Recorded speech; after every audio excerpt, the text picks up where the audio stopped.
오늘 하나님 말씀은 로마서 14장 22절입니다. 로마서 14장 22절 말씀을 제가 받들어 읽어드리겠습니다. 내게 믿음이 있느냐? 그 믿음을 하나님 앞에서 스스로 가지고 있으라. 자신이 승인하는 일로 자신을 정죄하지 아니하는 자는 복이 있도다. 잠깐 말씀을 위해서 기도드리겠습니다. 참으로 저희들을 지극히 사랑하시고 또 눈과 같이 보호해 주시는 주님, 세상이 어떻게 변하든 또 사람들의 가치관이 어떻게 달라지든 저희들은 오직 주님만을 바라보며 또 주님의 말씀만을 귀 기울여 듣고 또 주님의 인도하신 가운데 순종하며 따라가는 그런 삶을 지속적으로 살아갈 수 있도록 도와주시옵소서. 결코 이 세상도, 세상에 있는 것들도 사랑하고 마음을 빼앗겨서 마땅히 해야 할 일들을 하지 못하는, 또 하지 말아야 할 일들을 하게 되는 어리석은 삶이 아니라, 비록 육신적으로는 힘들고 어려운 가운데 있더라도 산 소망 가운데 주님이 다시 오심을 기다리며 맡겨진 일들을 잘 감당하고 또 주님을 기쁘시게 해드리는 그런 믿음을 입증할 수 있는 삶을 살아갈 수 있도록 함께 해 주시옵소서. 어느 곳에 있든지 늘 주님이 보고 계시고 또 저희들이 무엇을 생각하든 다 알고 계실 뿐만 아니라 주님의 뜻과 계획 가운데서 저희들을 인도하시기 위해 늘 길을 열어주시고 또 환경과 여건들을 조성해 주시는 주님만을 믿고 의지하며 따라갈 수 있는 저희들이 되도록 함께 해 주시옵소서. 항상 육신의 건강도 지켜주셔서 주님 부르실 때까지 늘 주님 원하시고 기뻐하시는 일들을 감당할 수 있는 저희들의 삶이 되도록 주님 도와주시옵소서. 다시 오실 우리 주 예수 그리스도의 이름으로 기도드렸습니다. 사람이 하고 싶은 일, 또 원하는 일들을 다 하며 살면 좋겠죠. 그러나 세상에는 하고 싶다고 해서 누구나 할 수 있는 일이 다 주어지는 건 아닌 것입니다. 예를 들어서 커피점은 커피 자격증이 없어도 할 수 있어요. 음식점은 요리사 자격증이 없어도 음식점을 열어서 음식을 팔 수가 있습니다. 하지만 의사는 의사 면허증이 없이는 의술 행위를 해서는 안 되는 것이죠. 또 전문적인 어떤 일을 하는 사람 역시 마찬가지로 거기에 합당한 자격증이 있어야 되는 것입니다. 왜냐하면 사람은 누구나 실수도 할 수 있고 또 어떤 오해나 잘못 판단할 수도 있죠. 그런데 이와 같이 자격증을 요구하는 것들은 그만큼 위험하거나 꼭 필요한 어떤 것들을 갖추어야 할 그런 입장이 되면 반드시 이런 자격증을 가져야 되는 거죠. 그렇다면 자격증을 아무에게나 주는가? 그렇지 않습니다. 누구나 쉽게 딸 수 있는가? 그렇지도 않은 거죠. 그런 자격증을 따려면 전문적인 지식들을 갖추어야 되고 또 그것을 잘 활용할 수 있는 기술, 또 경력, 능력 이런 것들을 골고루 갖추어서 공식적으로 요구하는 시험에서 합격을 해야만 자격증을 받을 수 있는 것입니다. 나는 어깨너머로 배웠지만 잘할 수 있다. 나는 그 분야에서 오랫동안 경력이 있어서 잘할 수 있다라고 아무리 주장해도 그것은 공개적으로 인정받을 수 없을 뿐만 아니라 만약에 그 일을 지속했을 때 그것은 불법으로 처벌을 받을 수도 있는 것입니다. 그렇다면 하나님의 일을 하는 사람들도 마찬가지라는 거죠. 단지 하나님의 일을 하는 사람들이 세상적으로 어떤 좋은 이야기 또 도와주고 보호해주고 이런 것만 한다면 그렇지 않아도 되겠죠. 그러나 하나님의 말씀을 가지고 사람을 살릴 수도 있지만 죽일 수도 있다는 거죠. 가문이설로 사람들을 지옥으로 끌고 가기도 한다는 거예요. 오늘날 얼마나 많은 가짜들이 하나님의 일꾼 행세를 하면서 수많은 사람들을 비패시키는, 참으로 비참하게 만드는 그런 일들을 하고 있는지를 한 번쯤 생각해 본다면 그리스도는 역시 마찬가지로 하나님께서 부르시고 여러 가지 과정들을 통해서 양육시킬 뿐만 아니라 시험을 통해서 믿음을 입증한 사람들을 통해서 하나님의 일을 맡기신다라는 사실을 우리가 반드시 기억하고, 특히 성경을 통해서도 이런 예를 우리가 여러 군데서 찾아볼 수 있는데, 그런 부분들을 우리가 생각해 보면서 어떻게 그들은 믿음을 이겨냈는지를 한번 진지하게 생각해 봐야 된다. 아브라함은 주님의 명령에 따라서 친척도 부모도 다 버리고 하나님께서 지시한 땅을 향해서 떠났습니다. 그리고 그는 백세에 얻은 하나밖에 없는 독자 이삭을 번제로 하나님 앞에 바치라고 하는 명령에 순종했을 때 비로소 그가 하나님 앞에 자신의 믿음을 입증한 게 된 것이에요. 요셉은 포디발의 집에서 감옥에서 그가 신실함으로 자신의 믿음을 입증했다면, 다니엘은 사자굴에 들어갈 때, 그의 친구들은 풀무불에 들어갈 때도 자신들이 오직 주님만을 믿는다는 그 믿음을 입증했다라는 겁니다. 물론 베드로는 주님을 따르기 위해서 그물과 집과 부모를 버렸음에도 불구하고 그가 오히려 십자가에 달리신 예수님 앞에서는 3번이나 주를 부인하는 어리석음이 있었죠. 그러나 그가 다시 예수님을 만났을 때 그는 3번이나 주를 부인했던 그 사실을 인정하고 오히려 믿음 앞에 믿음으로 주님께 인정을 받은 그런 부분들을 우리가 볼 수 있다. 사도 바울 역시 다마스커스 도상에서 예수님을 만났을 때 자신이 가지고 있는 모든 지식들을 배설물과 같이 버리고 오직 주님만을 믿고 따르는 그런 삶을 통해서 그의 온 생애가 주님을 기쁘시게 해드리는 주님의 도구로, 일꾼으로 쓰임받게 된 것을 우리가 너무나 잘 알고 있습니다. 그렇다면 저와 여러분은 과연 무엇을 통해서 자신의 믿음을 입증할 수 있는 것인가요? 오늘 설교 제목은 믿음을 입증하기 위해서 거쳐야 할 시험들에 대해서 우리가 하나씩 살펴볼 것입니다. 저와 여러분은 날마다 자신의 믿음을 입증하기 위해서 자기 자신에게는 물론 가족들 또 지체들 앞에서 자신의 믿음을 성경적으로 합당한 것을 입증할 수 있는 그런 삶이 되어야 되는 것입니다. 그런 것이 바로 아름다운 간증으로 성령의 열매로 드러나야 된다는 것이죠.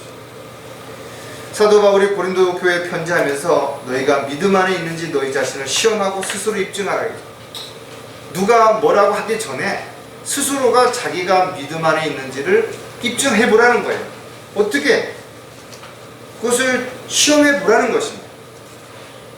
그리스도인들이 자신의 믿음을 입증할 수 있는 가장 확실한 시기는 가장 힘들 때, 가장 어려울 때, 가장 위험에 처했을 때 비로소 자신의 믿음이 어느 정도 분량인지 또 자신이 어느 정도 영적으로 성장했는지를 확인해 볼 수 있는 가장 좋은 계기가 될 수 있다는 거예요.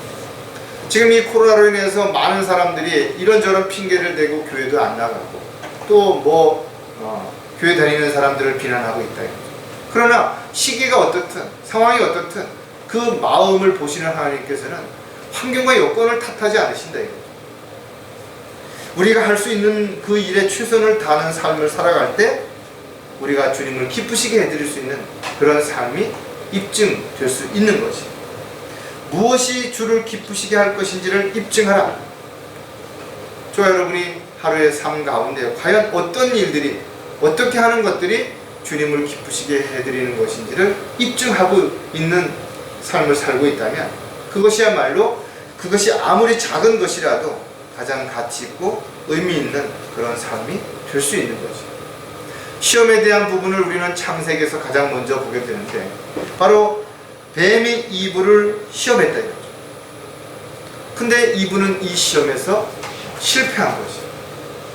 동일한 시험을 가지고 마귀는 예수님을 시험했지만 예수님께서는 말씀을 통해서 이 시험에 승리한 내용을 우리는 복음서에서 분명히 볼 수가 있습니다. 그렇다면 이 세상에 살고 있는 그리스도인들은 어떤 시험을 받는가? 여전히 이 3가지 시험이 지금도 우리에게 끊임없이 주어지고 있다는 것이. 그리고 이 시험 앞에서 실패하는 사람과 승리하는 사람으로 나눠지게 되는 것입니다. 어제 승리했다고 해서 오늘 실패하게 되면 오늘 실패한 것으로 끝나는 거예요. 우리가 달려갈 길을 마치는 그 순간까지 계속 달려야 되는 것입니다. 어제까지 잘 달렸다고 해서 내일도 잘 달린다는 보장이 없는 것입니다. 내일은 내일 최선을 다해서 달려가야 되는 것입니다. 또 그렇게 달리기 위해서 우리는 늘 주님만을 바라보아야 돼요. 곁길로 가거나 또는 힘들다고 주저앉거나 방황하거나 그래서는 안 된다는 것입니다. 따라서 구원받은 그리스도인들이 아니라 단지 교회를 다니는 세상에서의 어떤 기복신앙을 추구하면서 다니는 그런 사람들은 절대로 이 세 가지 시험을 통과할 수가 없다는 거예요. 그래서 끊임없이 종교 놀이만 하게 되는 것입니다. 사도 바울의 고백을 한번 들어보면 내가 내 몸을 억제하여 복종케 함은 다른 사람들에게 전파한 후에 도리어 내 자신이 버림을 받지 않게 하려는 것입니다. 여러분들도 많이 보셨다 이거죠. 자신이 구원받은 이후에 열정을 가지고 다른 사람들에게 복음을 전하고 이것이 진리라고 외쳤던 사람들, 지금 세상에 돌아간 사람이 너무나 많은 것이. 그들 역시 이런저런 이유와 핑계를 앞세우고 있지만 그러나 결과적으로 그럼 그들이 무엇이 달라졌고 그들은 지금 주님을 위해서 무엇을 어떻게 하고 있냐라는 것이죠. 가장 기본이 되는 경배를 드리는 일이라든지 또 주님이 기뻐하시는 일들을 위해서 지체들이 서로 하나가 되어야 되는 이 소중한 일보다 더 중요한 일이 과연 무엇이겠냐라는 것입니다. 따라서 저와 여러분이 비록 어떻게 보면 동일한 이야기들, 동일한 내용들, 동일한 어떤 환경 속에서 믿음을 지켜간다는 게 훨씬 어려울 수도 있죠. 그래서 많은 사람들이 새로운 뭔가 새로운 변화를 추구하게 되는 거예요. 그래서 또 어디 새로운 게 있는가, 또 어디 새로운 어떤 뭔가가 재미난 게 있는가, 그래서 전전 왔다 갔다 이렇게 하는 사람들이 너무나 많다라는 거죠. 하지만 우리가 바라보아야 되는 대상은 주님이신 것이죠. 또 성경에는 이미 우리에게 주어진 약속들이 다 기록이 되어 있고 우리가 해야 할 일과 하지 말아야 할 일 다 모두가 기록되어 있기 때문에 우리가 많은 지식으로 아는 것 중요하죠. 그러나 더 중요한 것은 우리가 알고 있다면 실행에 옮기는 게 훨씬 더 중요하다는 겁니다. 따라서 저와 여러분이 영적으로 어린 상태에서 모든 걸 다 알았다고 해서 실행할 수 있는 게 아니에요. 그렇다면 우리가 영적으로 성장해 가면서 어제보다는 오늘, 오늘보다는 내일 조금씩 더 주님을 기쁘시게 해드리는 그런 삶을 살아가기 위해서 자신의 믿음을 스스로 입증하고 그 입증된 믿음을 하나님 앞에서 변함없이 가지고 있는 그런 저와 여러분이 반드시 되어야 될 것입니다. 따라서 오늘 우리가 다 알고 있는 내용들이기도 하지만 그러나 다시 한번 우리가 과연 자신에게 일어나는 이런 시험에서 우리는 매 순간 또 매일 승리하는 삶을 살고 있는가, 또 그렇지 못한 어떤 부분들이 있다면 우리는 어떻게 그런 것들을 대처하고 또 그런 상황에 처했을 때 어떻게 이겨나가고 또 어떻게 준비해야 될 것인가를 다시 한번 마음판에 새길 수 있는 그런 시간들을 갖고자 합니다.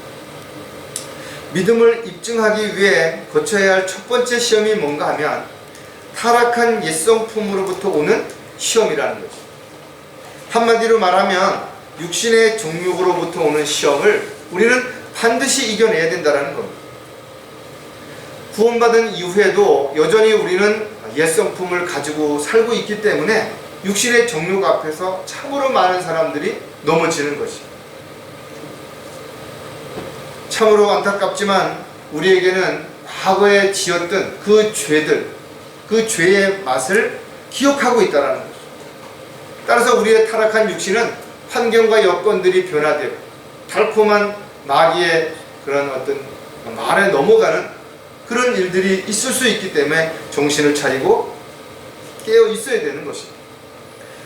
그들 가운데서 우리 모두가 이전에는 우리 육신의 정욕대로 행하였으며 육신과 마음의 욕망을 이루어 다른 자들과 마찬가지로 본래 진노의 자녀였다.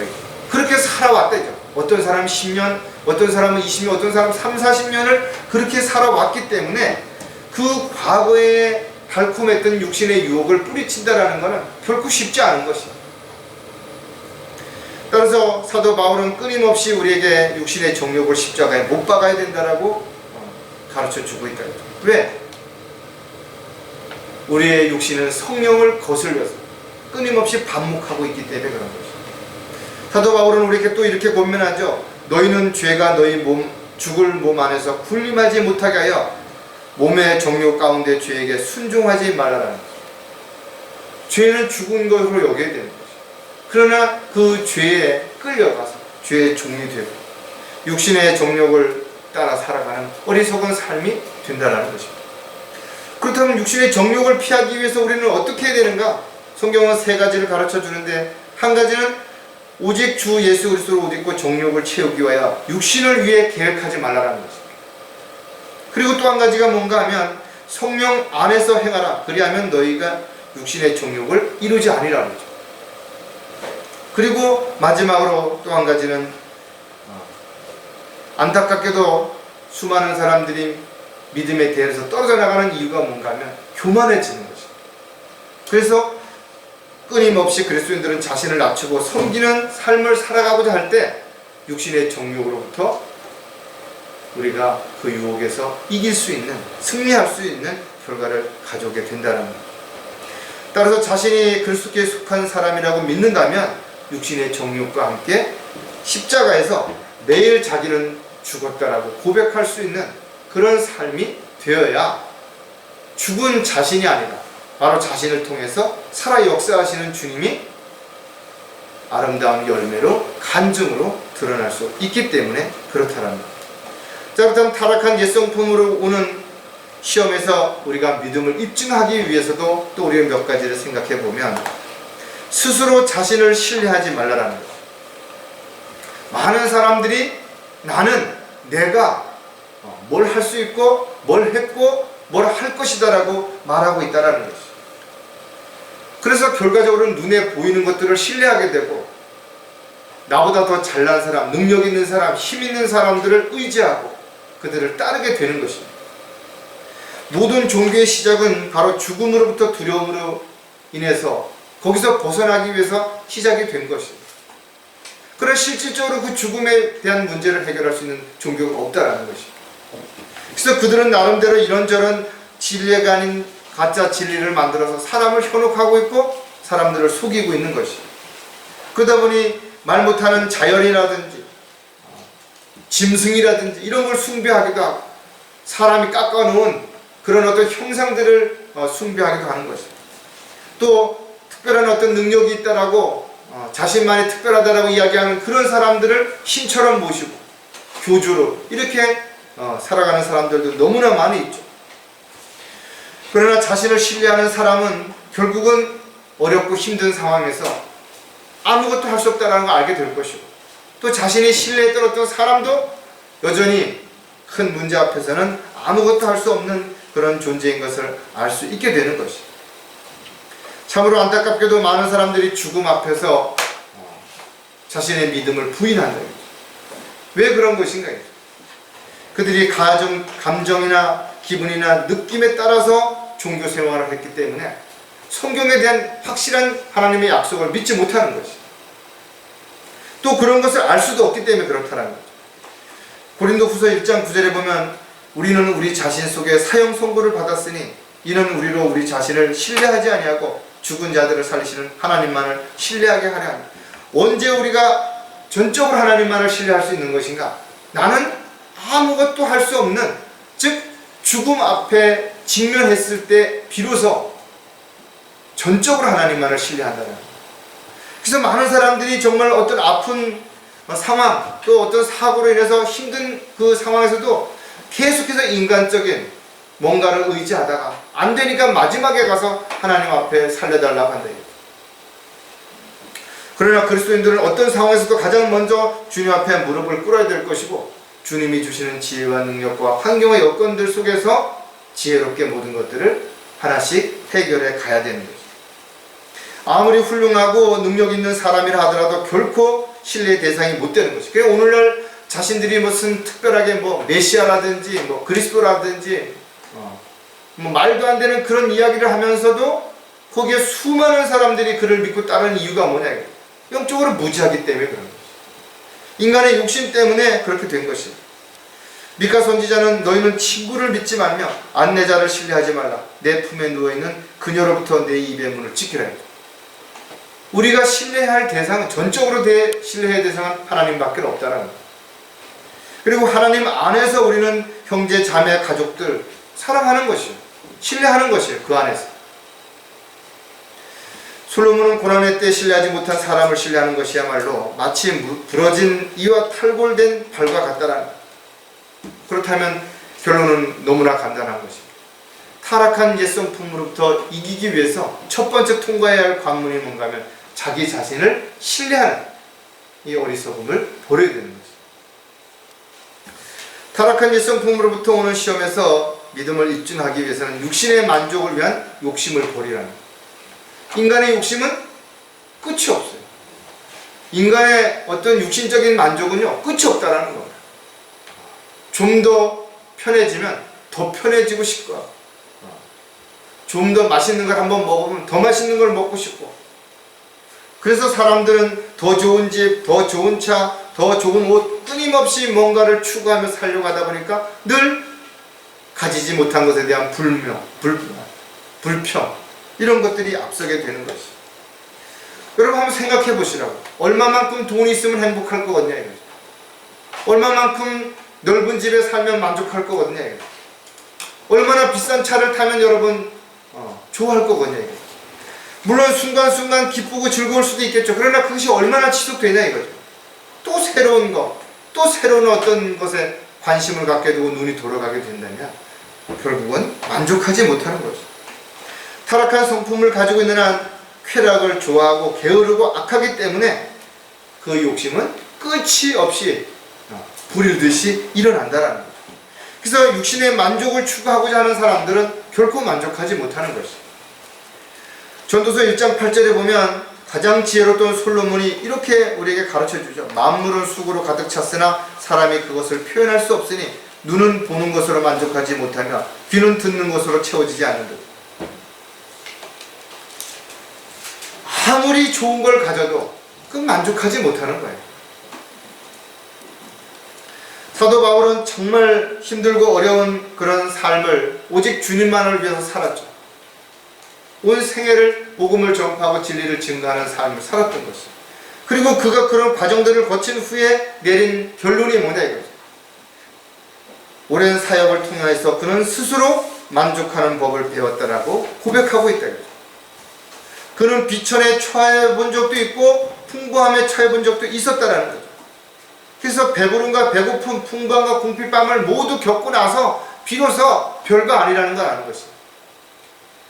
가끔 나이 드신 분들을 만났을 때 이런 말씀하죠. 인생 별거 아니다 이거죠. 성공? 그냥 일장춘몽처럼 순식간에 지나갔다라는 거예요. 나이 들어보니 돈도 명예도 권력도 별거 없는 거예요. 옛날에 레슬링 선수를 했든 복싱 선수를 했든 늙고 병들어 보니 자기 몸조차도 가누기 힘든 그런 상황이라는 거예요. 한 나라의 대통령이 되었고 정말 군대에서 수많은 병사들을 거느렸던 그런 장군이라 할지라도 하찮은 욕심 때문에 죄를 짓고 감옥에 갈 수도 있고 질병으로 인해서 한순간에 생명을 잃을 수도 있다는 거예요. 따라서 만족이라고 하는 것은 결코 외부로부터 오는 게 아니라는 것이. 내 안에서 적은 것을 가져도 많이 할 수 없어도 그것을 감사할 수 있는 사람만이 만족할 수 있게 된다는 것입니다. 따라서 수많은 사람들이 자꾸만 육신적인 만족을 채우기 위해서 그렇게 끊임없이 뭔가를 갈구하지만 늘 채워지지 않는 그 허탈함 때문에, 허전함 때문에 사람들은 더 자극적이고 더 특별한 뭔가를 욕심내다가 결국은 죄를 짓고 그 죄값으로 가진 것마저도 모두 다 잃게 되는 어리석은 삶을 살아가는 것이죠. 육신적인 어려움으로부터 우리가 믿음을 검증받기 위해서는 정말 타락한 옛성품을 벗어버려야 되는 것이죠. 그래야 두려움으로부터 벗어나서 마음의 평안을 얻을 수 있는 것이죠. 그런 마음의 평안이 있는 사람만이 스스로 만족하는 법을 터득하게 돼요. 그 안에서 감사가 넘치는 삶을 살아갈 수 있게 됩니다. 타락한 옛성품으로부터 오는 시험에서 믿음을 입증하기 위해서 우리가 또 한 가지 알아야 되는 것은 지식 안에서 날마다 새롭게 되어야 됩니다. 우리가 뭔가를 배우고자 하는 마음이 없어졌다는 것은 이미 죽은 것이다. 나이가 먹었든 내가 어떤 상황에 있든 간에 뭔가 새로운 것에 대한 도전을 가지고 있을 때 살아 역사하는 놀라운 능력들이 드러날 수 있는 계기가 될 수 있는 것입니다. 구원받지 못한 사람들은 아무리 세상 사람들 보기에 선하고 겸손하고 예의가 바르다 할지라도 결국 그 안에 감추어진 악한 죄성들이 남아있다라는 것이다. 이것을 버릴 수 없는 것이다. 이것은 개수가 불가하다라는 것이다. 언제든 자신에게 기회가 주어지기만 하면 이 성품이 바깥으로 표출이 되는 것입니다. 이것이 바로 타락한 옛성품을 가지고 있는 특징들입니다. 저와 여러분은 고린도 후서에 나와 있는 말씀처럼 그리스도 안에 있으면 새로운 피조물이라. 옛 것들은 지나갔으니 보라 새로운 것들이 새롭게 되었죠. 새로운 피조물이 된 것입니다. 또 하나님의 영 안에서 새로운 성품을 가지고 살아가는 것 분명하다 이거죠. 그러나 이것이 또 변질될 수 있다라는 거예요. 오염될 수 있다라는 거예요. 그래서 우리는 날마다 지식 안에서 새롭게 되어야 되는 거죠. 골로새서 3장 9절과 10절에 보면 서로 거짓말하지 말라. 너희가 그 행위와 함께 옛사람을 벗어버리고 그를 창조하신 분의 형상을 따라 지식 안에서 새롭게 된 새 사람을 입어서 그것을 유지할 수 있는 것. 결코 쉽지 않다라는 것. 우리가 순수하다면 그만큼 오염될 수 있는, 그만큼 변질될 수 있는 확률이 높아지는 거죠. 따라서 영적으로 우리가 성장하기 위해서는 반드시 옛 성품들을 벗어버려야 되는 것이죠. 그리고 날마다 변화되어서 주님 보시기에 합당한 그런 삶을 살아갈 수 있어야 되는 것이죠. 에베소서에서도 보면 이전 행실에 관해서는 너희가 기만의 욕망에 따라 썩어질 옛사람을 벗어버리라고 사도 바울이 권면했고, 또 야고보 역시 마찬가지로 너희는 모든 더러움과 넘치는 악을 벗어버리고 너희 혼들을 구원할 수 있는 심겨진 말씀을 온유함으로 받으라고 권면하고 있다. 타락한 성품을 붙잡고 어떻게 해보려고 하는 그런 종교인들은 절대로 이 옛성품에서부터 오는 육신의 정욕으로부터 벗어날 방법이 없는 거예요. 이 유혹을 이길 수 있는 힘이 없다라는 겁니다. 그래서 참지만 결국은 어느 순간에 이것이 탁 터져버리는 것이. 마치 용수철처럼 눌러놔도 어느 순간 핀이 뽑히는 순간 그냥 걷잡을 수 없이 드러나는 것이 바로 인간의 타락한 옛성품에서 가지고 있는 육신의 욕망이라는 것입니다. 따라서 그리스도인들은 반드시 마음을 새롭게 함으로 변화를 받아서 주님께서 선하시고 기뻐하시고 온전한 뜻이 무엇인지를 따라서 살아가는 그런 삶을 살아갈 때 비로소 옛성품으로 오는 시험을 통과할 수 있는 그런 그리스도인으로서 성장된 그리스도인으로서의 삶을 살아갈 수 있는 것입니다. 자, 두 번째, 믿음을 입증하기 위해 거쳐야 할 시험이 무엇인가 하면 세상의 유혹으로부터 오는 시험이라는 것이죠. 거듭나고 새로운 성품을 따라 살는 많은 그리스도인들이 어느 날 세상에서부터 오는 이런저런 유혹에 빠져서 다시 세상으로 돌아간대. 참으로 안타깝다 이거죠. 그렇다면 왜 이들은 이런 안목의 정욕에서 벗어나지 못하는 것인가? 왜 안목의 정욕에 빠져서 다시 죄악된 세상으로 돌아가는 것인가?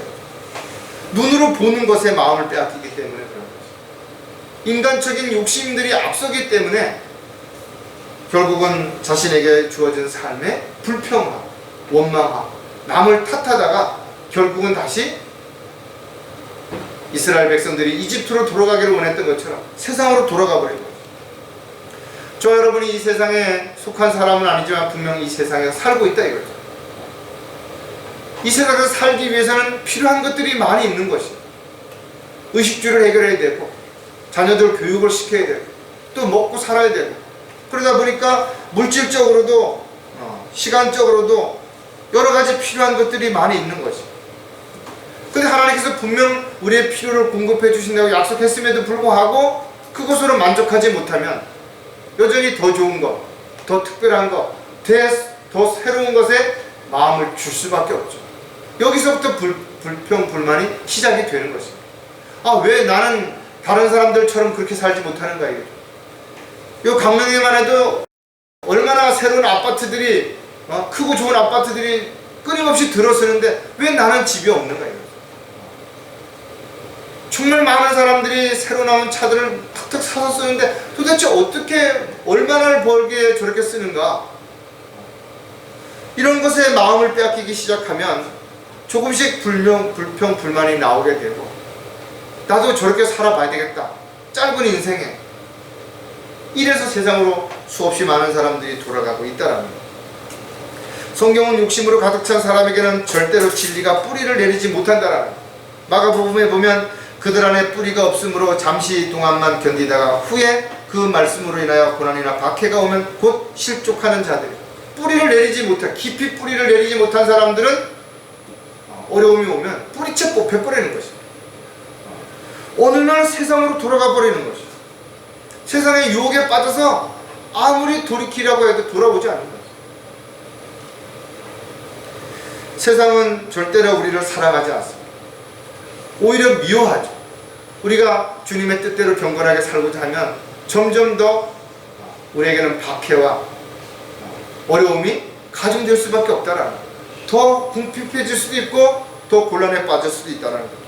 그럼에도 불구하고 우리가 이 세상의 유혹을 이기기 위해서 자신을 부인하고 십자가를 지는 이유는 바로 여기에 있는 것입니다.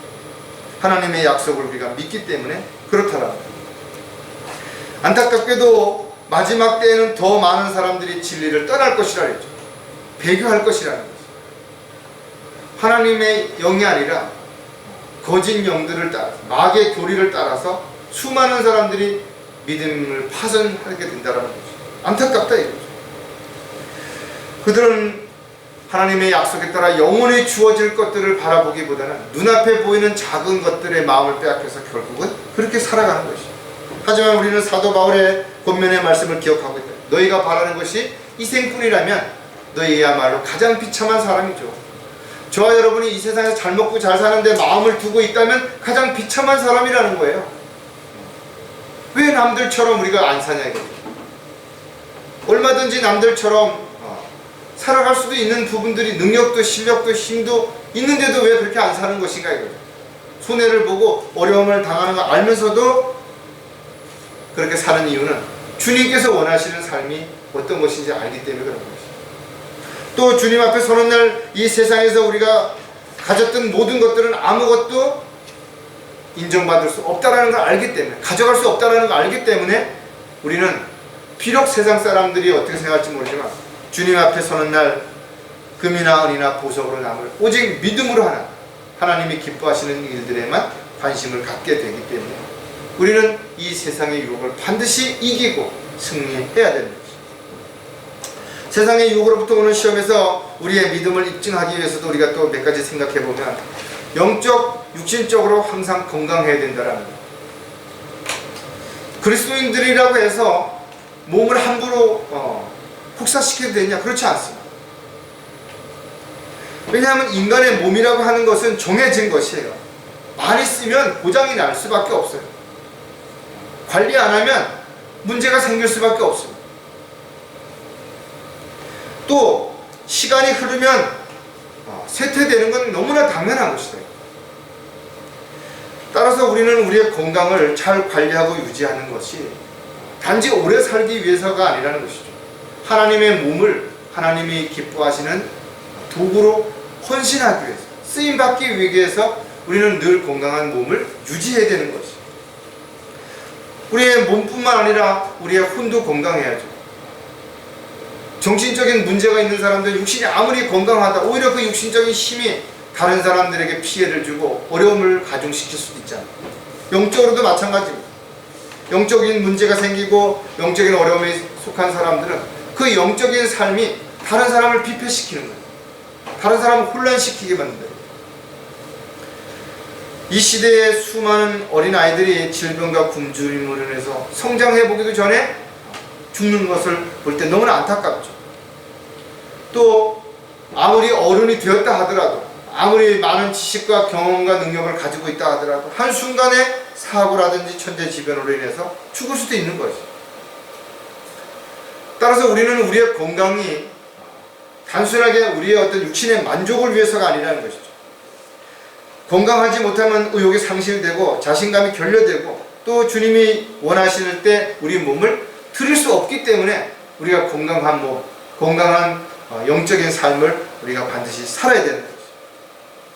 따라서 요한 3서 1장 2절에 있는 말씀처럼 사랑하는 자여 무엇보다 내 혼이 잘됨 같이 내가 번성하고 강건하기를 바랍니다. 주님 우리가 건강하기를 바라시죠.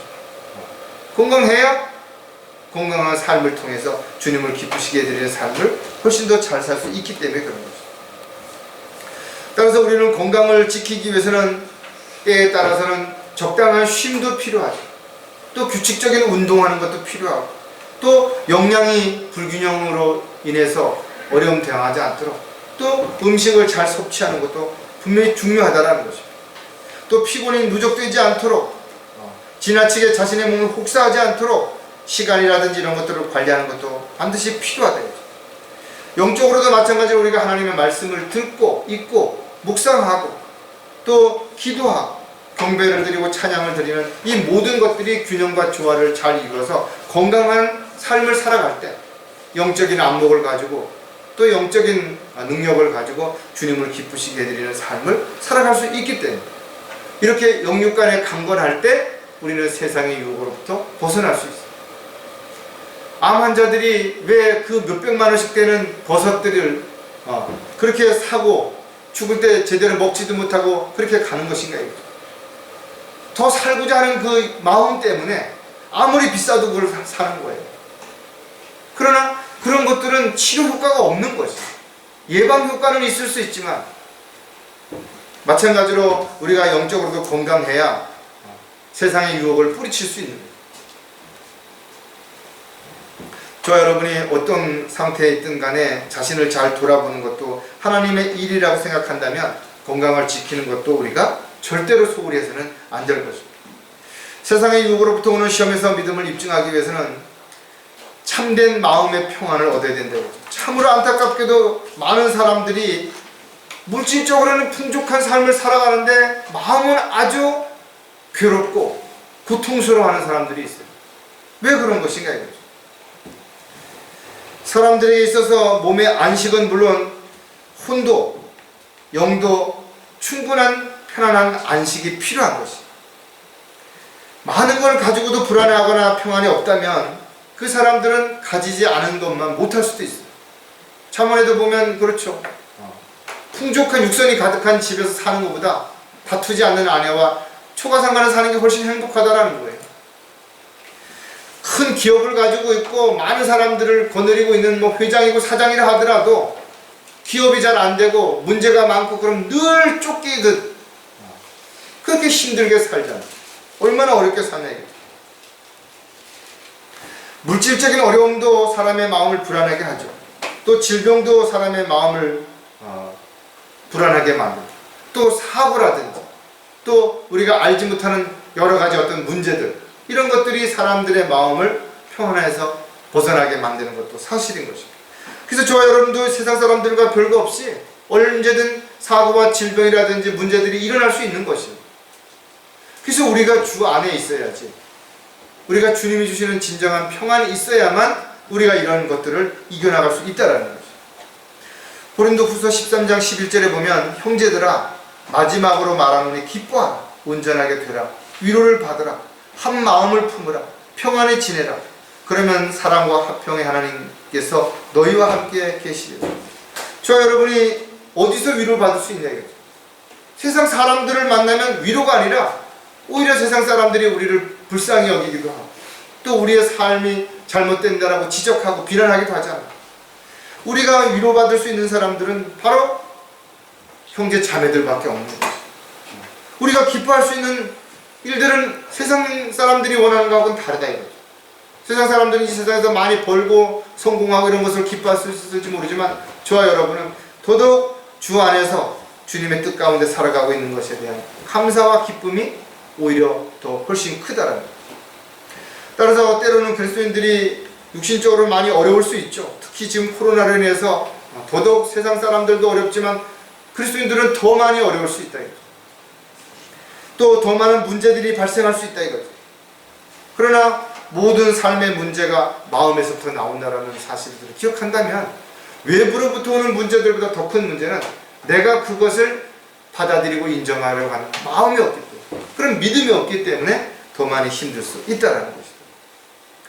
따라서 저와 여러분은 세상이 주는 평안이 아니라 주님이 주시는 평안, 또 세상에서 어떤 사람들로부터 받는 위로가 아니라 하나님의 말씀, 또 지체들과 함께 같은 소망 안에서 하늘의 소망을 두고 살아갈 때 얻는 진정한 평안이 우리로 하여금 세상 유혹을 이길 수 있는 가장 큰 원동력이 될 힘의 근원이 될 수 있다는 겁니다.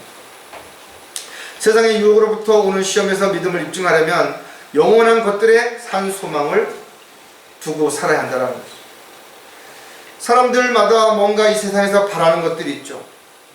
좋은 학교 가기를 바라고, 좋은 직장에 들어가길 바라고, 좋은 배우자를 만나길 바라고, 또 좋은 집, 좋은 차, 뭔가 세상에서도 다양한 것을 바라고 있을 것이다. 그러나 자신이 원한다고 해서 이런 것들이 다 이루어지느냐? 그렇지 않습니다. 또 자신이 원한 것들이 설사 이루어졌다고 하더라도 그것을 계속 보장 누가 해주냐 이거죠. 세상의 소망들은 한순간의 물거품처럼 사라질 수도 있고, 예상치 못한 일들로 인해서 그 모든 것들이 한순간에 무너질 수도 있다는 거죠. 따라서 그리스도인들은 눈에 보이는 것이 아니라 보이지 않는 것들을 바라볼 수 있는 영적인 안목이 반드시 떠져야 되는 것이죠. 따라서 고린도 후서 4장 18절에 보면 우리가 바라보는 것은 보이는 것들이 아니요 보이지 않는 것들이라. 보이는 것들은 잠깐뿐이지만 보이지 않는 것들은 영원하기 때문에, 우리가 살아온 시간들을 한번 돌아보면 한때 막 유행이던 거 지금은 흔적도 없이 사라졌죠. 한때 많은 사람들이 자랑하던 거 지금들은 아무도 쳐다보지도 않는다 이거. 그러나 이러한 것들이 사람들 마음에서 욕심으로 인해서 하나님의 뜻과 계획 가운데 살기보다는 자신의 만족을 위해서 살고자 세상으로 돌아가는 수많은 사람들은 바로 이 세상의 유혹을 이기지 못했다는 거예요. 진정한 믿음은 바라는 것들에 대한 실상이고 보이지 않는 것들에 대한 증거라. 우리가 바라봐야 할 대상은 위에 있는 것들이에요. 위로부터 오는 것들이라는 거예요. 하늘의 소망을 두지 못한다면 결국은 세상을 살아갈 수밖에 없죠. 세상에 있는 것들에 마음을 빼앗길 수밖에 없다는 것이죠. 그래서 수많은 사람들이 나그네여 순례자처럼 살지 못하는 것이죠. 하나님을 사랑한다라고 말하면서 나그네 시절을 두려움 가운데 지나지 않는 것이죠. 그러다 보니까 세상의 유혹으로부터 벗어나지 못하고 결국은 참고 인간의 욕심으로 누르다가 한순간에 이 모든 것으로부터 벗어나서 세상으로 다시 돌아가서 세상에 있는 것들에 마음을 뺏긴 채 살아가는 어리석은 수많은 사람들이 있음을 우리가 절대로 잊지 말고, 아무리 세상의 유혹이 달콤하고 또 강력하게 우리에게 다가온다 하더라도 우리는 위를 바라다보고 오직 주님만을, 다시 오실 주님만을 기다리며 살아가는 저와 여러분이 될 때 세상의 어떤 유혹도 능히 이겨나갈 수 있는 신실한 주님의 종으로 살아갈 수 있게 될 것입니다. 마지막으로 믿음을 입증하기 위해 거쳐야 할 시험은 또 무엇인가 하면 세상의 신 사탄으로 인해 오는 시험이랍니다. 세상의 신은 다양한 방법으로 우리를 시험합니다. 때로는 좋은 것을 줬다가 힘들게 만들었다, 뭔가 희망적인 그런 거를 메시지를 줬다가 절망하게 만들었다, 네가 최고라고 축해 세우다가 너가 아무것도 할 수 없다라고 무시하거나 끊임없이 한다는 거죠. 이 모든 것들이 바로 세상의 신이 세상의 제도를 통해서, 세상 사람들을 통해서 그렇게 하는 것이죠. 여기에 자신이 잘났다라고 또 사람들 앞에서 의시되고 우쭐대고 그 교만에 빠진 사람들은 이 마귀의 시험을 절대로 이길 수 없는 것이죠. 그래서 겸손해야 되는 것이죠. 그래 자신을 낮춰야만 이 시험에서 통과될 수 있다라는 거죠.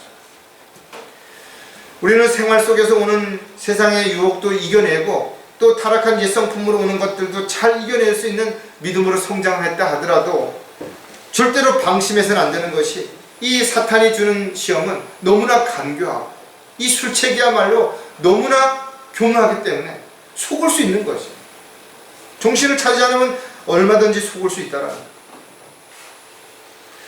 마귀는 끊임없이 빛의 천사로 자신을 가장해서 사람들을 속이기도 하고 또 끈질기게 따라다니죠. 그리고 틈만 보이면 즉시 공격을 하고 물어뜯는다 이거죠. 정신을 차리고 깨어있으라. 이는 너희의 대적 마귀가 울부짖는 사자처럼 산길자를 두루 찾아다니기 때문에 때로는 어딘가 숨어서 기다리기도 하고 때로는 직접 찾아서 다니기도 하고, 마귀는 우리가 생각하는 것 이상으로 정말 가까이 있을 수도 있고 또 가까운 사람을 통해서 아주 부드럽게 착하게 선하게 이렇게 다가올 수도 있다는 거죠. 세상 사기꾼들이 그러는 것처럼 철저하게 자신을 위장한 것처럼 마귀는 훨씬 더 빛의 천사처럼 가장도 한다는 것이죠. 따라서 우리가 안목의 정욕을 피하고 육신의 정욕을 피했다 할지라도 절대로 우리는 교만하거나 자만해지게 된다면 이 시험에 넘어질 수밖에 없다는 것을 반드시 매일 또 점검하고 또 점검하고 또 살펴보고 또 살펴보아야만 가능하다라는 거죠. 세상 신인 사탄으로 인해 오는 시험에서 우리의 믿음을 입증하기 위해서도 우리가 몇 가지 생각해보면 가장 중요한 부분이죠. 바로 신실한 사람으로 발견되어져야 된다는 거예요. 돈 많은 사람, 성공한 사람, 힘 있는 사람, 이런 사람이 아니에요. 하나님 보시기에 신실한 사람으로 발견되어져야 되는 거죠. 세상에는 명예를 목숨보다 더 소중히 여기는 사람들도 있죠. 그래서 막 자살을 한다 이거죠. 견디지 못해요. 또 세상에서 인정받기 위해서는 수단과 방법을 가리지 않고 거짓말하고 사람들을 속이는 사람들도 얼마든지 있는 것이죠. 위선자들이 너무나 많이 있다. 그러나 그리스도인들은 사람에게 칭찬을 받는 일에 또 사람들에게 인정을 받는 일에 절대로 현혹돼서는 안 된다는 거예요. 왜? 저와 여러분은 무엇을 생각하든 또 무엇을 계획하든 또 무엇을 행했든 하나님은 다 알고 계시는 것이고 또 하나님 앞에 서는 날 그리스도의 심판석 앞에서 우리는 상과 유업을 통해서 우리가 잘한 것에 대한 분명한 보상이 주어지는 것이에요. 따라서 우리는 사람들이 아니라 하나님 앞에 신실한 자로 발견되기 위해서 최선을 다하는 그런 저와 여러분이 되어야 되는 것이에요. 신실한 사람의 특징은 하나님을 두려워한다는 거죠. 사람들 앞에 위선자가 되려고 속이지 않는다는 것이죠. 고린도전서 4장 2절에 보면 청지기에게 요청되는 것은 무엇보다도 신실한 사람으로 발견되는 것이죠. 우리가 하나님의 일을 맡은 신비를 맡은 청지기라면 우리에게 요구되는 것은 신실함입니다. 사람들이 어떻든 우리는 그 믿음을 가지고 꾸준히 가는 것입니다. 어떤 일에 막 이랬다 저랬다 막 이게 아니라 꾸준히. 마태복음에도 보면 그의 주인이 그에게 말하기를 잘하였도다 착하고 신실한 종아, 내가 적은 일에 신실하였으니 내가 너로 많은 것들을 다스리도록 하리라. 적은 일에도 신실하였는데 하나님의 말씀은 내가 많은 것을 다스리도록 하겠다라는 거예요. 즉 얼마나 많은 일을 했느냐가 아니라 주님이 우리에게 각자에게 맡겨주신 일에 얼마만큼 신실하게 했느냐에 따라서 많은 것을 주시는 것이지 많이 했다고 많이 주시는 건 아니라는 거예요. 세상적인 계산법과는 완전히 다른 것이죠. 따라서 저 여러분이 더욱더 중요하게 여겨야 될 부분들이 바로 그 부분이에요. 남들 흉내낼 필요 없는 거예요. 남들에게 보이기 위해서 거창하게 몸을 부풀리고 큰 소리를 내고 그럴 이유가 없다라는 겁니다. 따라서 저 여러분은 각자가 주님 앞에 서게 되는 날 정말 신실한 종아, 그동안 얼마나 수고했느냐 라고 칭찬받을 수 있는 각자에게 주어진 삶에 하나님 앞에 감사하며 최선을 다하는 그런 저와 여러분이 반드시 되어야 될 것이죠. 세상 신인 사탄으로 인해 오는 시험에서 믿음을 입증하려면 하나님이 주신 영적 권위에 순종해야 된다는 것이죠. 하나님께서 영적 권위를 주신 이유는 너무 간단하죠. 하나님의 일에 있어서 질서를 바로 잡고 또 하나님의 사역을 온전히 이루어 가기 위해서 모든 과정들이 필요한 것입니다. 따라서 성경에서 영적 권위에 대한 부분들은 우리에게 여러 가지 교훈들을 주고 있고 또 우리는 그 영적 교훈에 따라서 순종하는 삶을 살아갈 때 가장 잘할 수 있는 것이 미리암처럼 또 코라의 자손들처럼 자신들이 더 잘할 수 있다 맡겨주지도 않았는데 앞으로 나서는 어리석은 자가 되서는 안 된다는 거죠. 하나님이 자신을 부르셨을 때는 지역교회에 각자 역할이 있는 것입니다. 즉 몸의 한 지체로처럼 팔이면 팔로서 역할이 있는 거고 다리는 다리 역할이 있는 거고 입은 입의 역할이 있는 거고 눈은 눈의 역할이 있는 것입니다. 발이 손의 일을 하겠다고 팔이 눈의 역할을 하겠다고 해서 안 된다는 것이죠. 따라서 저와 여러분은 각자 역할이 있는 것입니다. 유다서 1장 8절도 보면 이와 같이 이러한 더러운 꿈꾸는 자들도 육체를 더럽히며 다스림을 경시하고 권위 있는 자들을 비방한다고 해요. 내가 더 잘할 수 있는데 너 왜 그렇게 하냐 이거죠. 수많은 사람들이 그렇게 이야기한다 이거죠. 그런데 왜 자신은 그렇게 하지 않느냐 이거죠. 왜 자신은 자신의 눈에 보지 못하고 남의 눈에 티만 지적하냐 이거죠. 하나님의 이런 세상적인 지식이나 경험이나 능력을 가지고 세상적인 지위가 높다고 해서 세상적인 권력이 있다고 해서 세상적인 또 많은 어떤 경험이 있다고 해서 하나님의 일을 할 수 있는 건 아닌 거죠.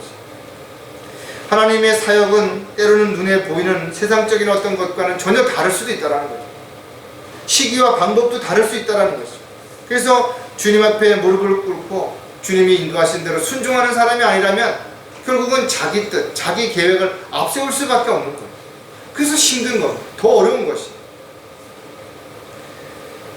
사람이 뭔가를 열심히 하면 시간도 잘 가고 열심히 하다 보면 능률도 있고 눈에 보이는 만족감도 있는데 아무것도 없이 기다리기만 하라 해봐요. 얼마나 그게 무료하고 얼마나 힘들 것인가. 하나님께서 주신 영적 권위에 대항하는 것은 곧 하나님을 대적하는 것이라고 생각한다면 하나님께서 가정에게 영적 권위를 줬다면 그 영적 권위를 순종해야 되는 거죠. 그 영적 권위를 가진 가장이 올바르게 갈 수 있도록 가족들은 모두 무릎을 꿇어야 되는 것입니다. 교회도 마찬가지입니다. 따라서 저와 여러분이 마귀는 때에 따라서 교만한 사람들을 부축해서 너가 이 일에 적합하다, 너가 더 잘할 수 있다라고 부추긴다 이거죠. 그래서 내가 뭘 하겠다라고 사람들이 나서게 되는 것이고 그런 사람들에 의해서 보이기 위한 뭔가를 만들기 위해서 점점 더 새를 부풀리고 사람들 앞에 보이기 위한 그런 가식적인 위선자들이 사람들을 속이게 되는 결과를 가져오는 거죠. 참으로 안타깝다 이거죠. 세상 신인 사탄으로 인해 오는 시험에서 믿음을 입증하려면 각자 받은 직분에 충실해야 된다. 구원받은 이후에 저와 여러분이 영적인 지식들을 알고 또 조금씩 성장하게 됐을 때 비로소 하나님의 사랑이 이렇게 컸구나, 하나님이 이렇게 놀라우신 계획을 가지고 알게 되죠. 그렇다고 해서 육신의 옛성품이 완전히 사라진 거 아니에요. 여러분 화날 때 있죠. 기분 나쁠 때 있죠. 속상할 때 있다 이거죠. 답답할 때도 있고 마음이 아플 때도 있다 이거죠. 그러나 세상적인 방법으로 해결할 수 없다 이거죠. 그래서 주님 앞에 무릎을 꿇을 수밖에 없는 것이고 아무도 몰라줘도 묵묵히 기다려야 되고 묵묵히 가야 되는 그런 일들이 얼마든지 있을 수 있다는 거죠. 많은 사람들이 자기가 특별하다고 자기가 특별한 어떤 능력을 받았다라고 나서기 때문에 그런 자들로 인해서 세상은 온갖 교리들이 변질되어 버리고 또 수많은 사람들이 속아서 엉뚱한 길로 가고 있는 것입니다. 마귀는 틈을 주는 것입니다. 사람들이 믿음의 길에서 이탈하도록 틈을 주는 것이에요. 주님만을 바라보지 않고 세상을 바라보도록 틈을 주는 것입니다. 가장 중요한 것은 저와 여러분이 있어야 할 자리가 어디인지, 해야 할 일이 무엇인지를 분명하게 아는 것입니다. 고린도후서 6장 3절에도 보면 이 직분이 비난받지 않게 하려고 어떤 일에도 거침이 되지 않게 하였고 여러분들이 해야 할 일이 어떤 일이든 그 일이 크든 작든 하루에도 10번 해든 아니면 한 달에 한 번 하는 일이든 중요한 것은 주님이 맡겨주신 그 일에 여러분들이 최선을 다해야 된다는 것입니다. 자신을 부르신 목적이 무엇이든 그것은 하나님의 권한인 것입니다. 왜 하나님 나에게 이런 능력을 안 주셨냐라고, 왜 나에게 이런 재능을 안 주셨냐라고 항변할 수 없다 이거죠. 오히려 주님이 주셨던 것이 무엇이든 그것이 크든 작든, 그것이 좋은 은사든 나쁜 은사든 어떤 것이든 간에 하나님이 허락하신 것이라면 그것을 통해 주님을 기쁘시게 해드리는 일에 자신을 온전히 내어드릴 수 있는 헌신된 삶을 살아가는 것이 가장 중요하다. 우리가 받은 직분들은 세상의 직위처럼 자랑하거나 직분을 이용해서 자신을 높이고 대접받으려고 하는 그런 마음이 있어서는 절대로 안 되는 것이, 오히려 지체들을 섬기고 하나님을 위해서 자신을 온전히 내어드리는 종으로서의 삶을 살아가는 것이 바로 그리스도인들의 자세라는 것입니다. 따라서 저와 여러분은 스스로 자신의 믿음을 반드시 입증해야 되는 것입니다. 그것이 자신의 타락한 옛성품으로부터 오는 시험이든 세상의 유혹으로부터 오는 시험이든 아니면 마귀가 주는 그런 시험이든 간에 반드시 이 믿음에서 날마다 자신의 믿음을 입증하고 승리함으로 주님을 기쁘시게 해드릴 뿐만 아니라 아름다운 열매를 맺을 수 있는 저와 여러분이 되시기를 주의 이름으로 부탁을 드리겠습니다. 기도하겠습니다. 아버지 하나님, 오늘도 저희들에게 또 말씀을 통해서 저희들 스스로가 자신의 믿음을 입증할 수 있도록 다시 한번 내면 깊숙이 가라앉아 있는 옛 성품으로부터 오는 시험들을 우리가 어떻게 이겨내야 할지, 또 끊임없이 변화되고 끊임없이 유혹하는 세상에서부터 오는 그 모든 시험을 우리가 어떻게 뿌리치고 이겨내야 할지, 무엇보다도 천사처럼 가장해서 우리를 속이려고 하고 믿음에 대해서 이끌어내려고 하는 그런 사탄의 속임수를 어떻게 육신의 정욕과 이생의 자랑과 또 안목의 정욕을 이겨내야 할지 다시 한번 말씀을 통해서 저희들이 자신을 돌아보고 믿음을 더욱 견고하게 할 수 있는 기회를 허락해 주심을 감사를 드립니다. 앞으로 주님 오시는 그날까지 우리 모두가 매일매일 승리하는 삶을 통해서 주님께 영광을 돌려드리는 저희들이 되도록 도와주시옵소서. 다시 오실 우리 주 예수 그리스도의 이름으로 기도드렸습니다.